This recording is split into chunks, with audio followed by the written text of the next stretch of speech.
This bill is, I think, what we would call a big ugly. There's a lot in here, and I think at the end of the day, when we look at the amount of debt that's being issued, not only with what I mentioned earlier, the $8.7 billion authorization to increase debt caps all over the place, but more importantly, the MTA issue.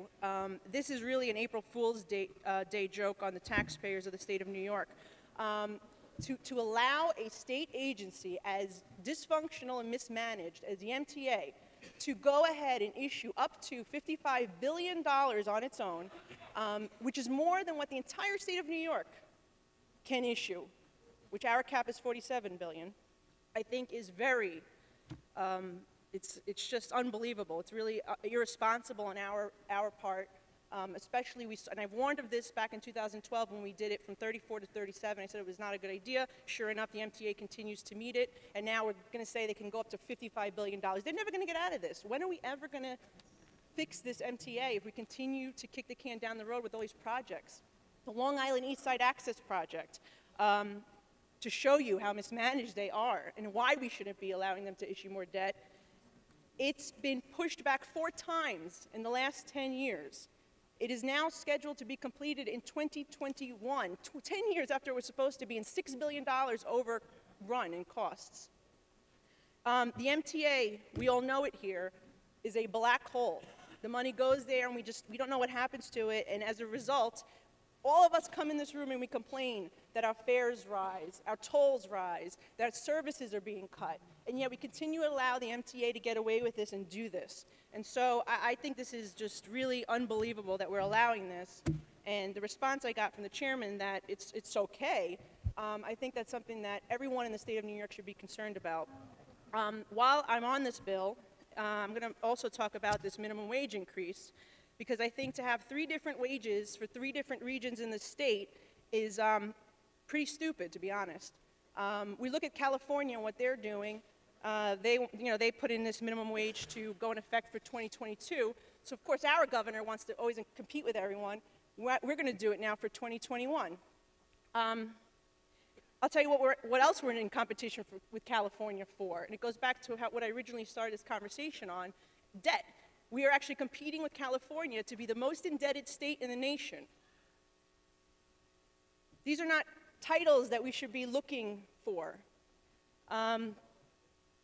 I think, in October, I went with my colleague, Ms. Tenney. We went to visit other parts of the state. As a New York City member, I thought it was important for me to see other areas of the state of New York, see a farm, see a winery, see the different aspects of life that we are voting on every day in this chamber. And I recommend to my colleagues that you do the same, because what we're voting on today is going to impact the entire state of New York.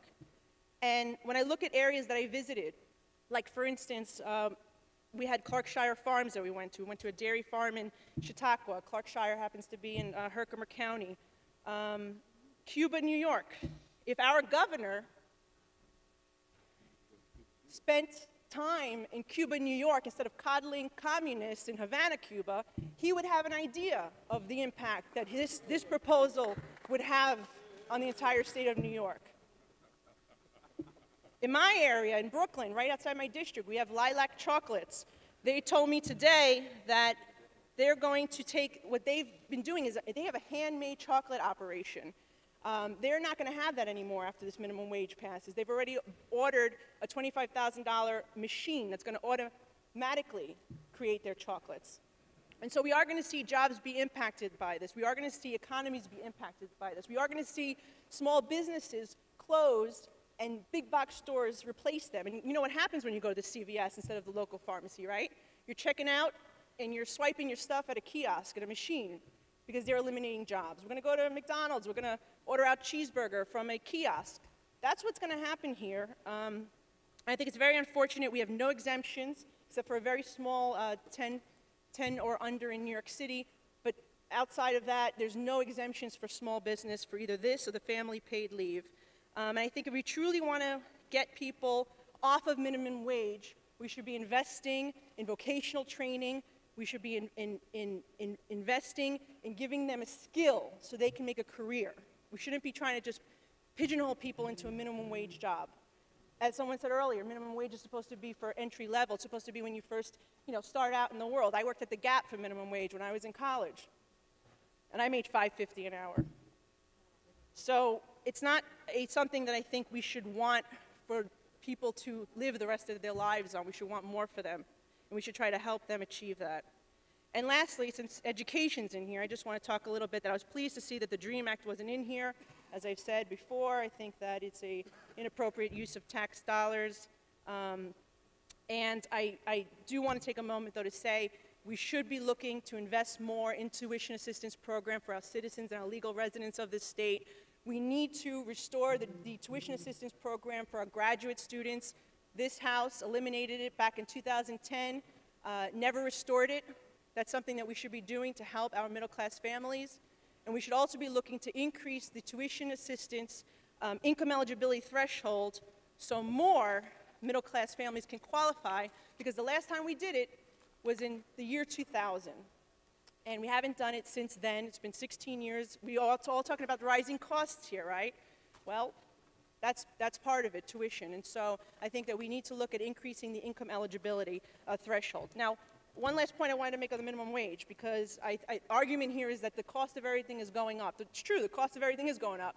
But I think that we need to look at the policies that are coming out of this House, that are coming out of the City Council, that are hurting our businesses, that are increasing the cost of living. This $55 billion debt that the MTA is going to take out, that's going to increase our tolls, our fares, that's going to make it more expensive for the people of New York to live here. And then you'll come back and say, well, the cost of living is so high, we've got to increase the minimum wage again. It's a never-ending cycle. So we should be looking within ourselves of where we can cut costs and regulations for our businesses and for our residents, so make New York more affordable. That's where we should be focusing on. And I will be voting against this budget, and I urge my colleagues to do the same. Thank you.